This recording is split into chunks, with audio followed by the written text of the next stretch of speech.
நிறைய பெற்றோர்களுக்கு நமக்கு அடுத்து நம்ம குழந்தைங்களை யாரு பாத்துக்குவாங்க அப்படின்னு ஒரு கேள்வி இருக்கலாம்.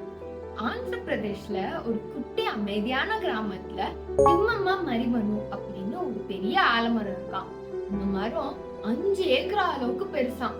550 இயர்ஸா அது அங்க இருக்கு. அந்த மக்கள்லாம் அந்த மரத்தை ஒரு கடவுளா நினைச்சு வழிபடுறாங்க. இது ஏன் அப்படின்னு நம்ம அவங்க கிட்ட கேட்டப்போ, அந்த மரம் எங்களன்னா ஒரு பெற்றோர் மாதிரி பாத்துக்குது.